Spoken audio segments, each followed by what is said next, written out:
Oh, hello, we're in John's Gospel, in chapter 19. We just started with the last video, and we're getting closer to the point where Jesus is crucified.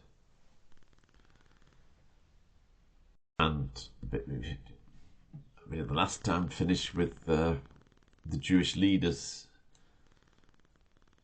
demanding that Jesus be crucified because he is claimed to be the Son of God.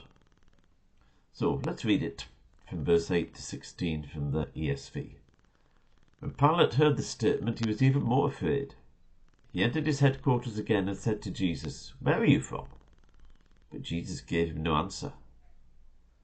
So Pilate said to him, "You will not speak to me? Do you not know that I have authority to release you and authority to crucify you?"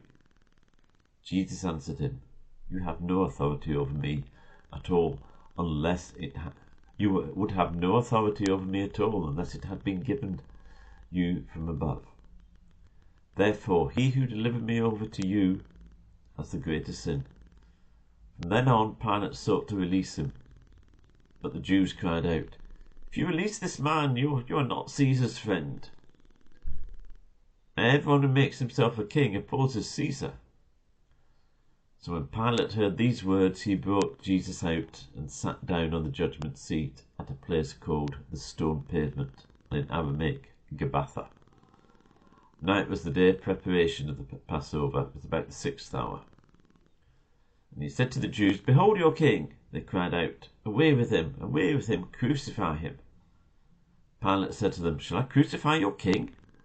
The chief priests answered, "We have no king but Caesar." So he delivered him over to them to be crucified. So there we have it. So now, first of all, why is Pilate, as it says here in verse 8, even more afraid? He's heard that Jesus is the Son of God. Now, the Romans were quite a superstitious lot. So it may well be based on that. Who is this guy? It's quite clear to him he's not guilty of anything. He's not a normal rebel, as it were. So he gets Jesus into him. He says, "Where are you from?" And Jesus gave no answer. So Pilate says, "When you speak to me, don't you know I have authority to release you and authority to crucify you?" Then Jesus answers, "You would have no authority unless it had been given to you." We all do well to remember that. Any authority we have, whether it's in a work situation, a church situation, a family situation, or whatever else it might be, we have that authority because it has been given to us. And we need to use it properly. We need to use it for righteousness, for justice, for mercy, for honouring God, for benefiting others, not for benefiting ourselves. We need to remember why we have authority. Now, Pilate uses authority out of fear. That's what motivated him. That says one of the Proverbs that fear of man is a snare. And he was afraid. He was afraid of his Roman bosses. He was afraid of the Jewish religious leaders. He was motivated by fear. He had a kind of fear of Jesus, but not the sort which actually led to anything good. He knew that Jesus was innocent and tried various ways to release him. But he would not take the final decision.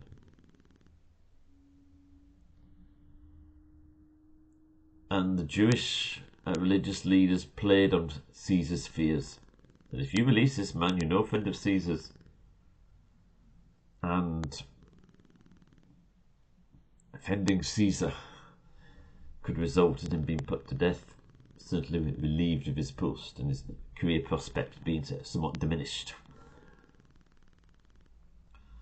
So he sits down at a place called the Stone Pavement on the judgment seat. And it says now it was the day of preparation.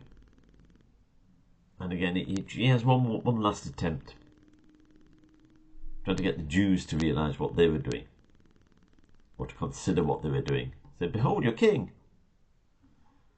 But they cried out, "Away with him, crucify him." Pilate said, "Shall I crucify your king?" And they said, "We have no king but Caesar." And that is definitely not what the Jewish religious leaders thought. They were acting out of rebellion against God. Out of rebellion, refusal to acknowledge who Jesus was, refusal to listen to Jesus, and to say rebellion against God. And that leads, if we're living out of rebellion, it can lead us to do the most utterly stupid and irrational things. It will lead us to lie, which is what the Jews here are doing. We have no king but Caesar. They detested Caesar.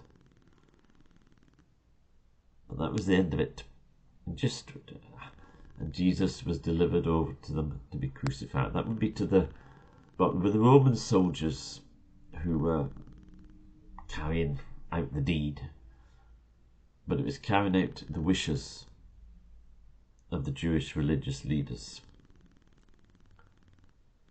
And just one footnote before we finish.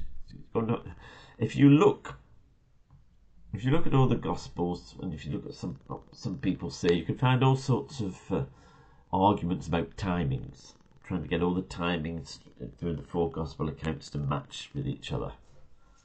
Now, I've not paid too much. I'll just give you a couple of pointers on that. I don't give too much attention to it. I don't have any doubts myself about the veracity of the Gospel accounts of the crucifixion, resurrection, so in a sense I can't be bothered.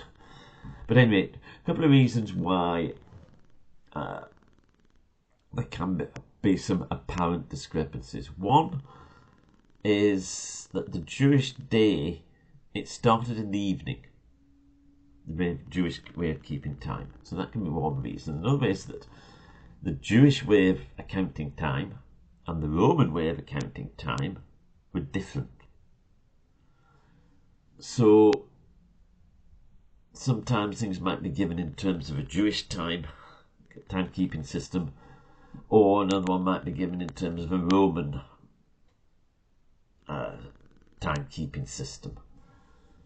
I said there's no doubt I can't remember the places of them, but if you just search wide enough, you'll find books which go into all the gory details on this if you're really interested. As I say, I'm not, so I'm not going to bother. Anyway, Jesus has now been handed over to be crucified, and we'll continue with that in the next video.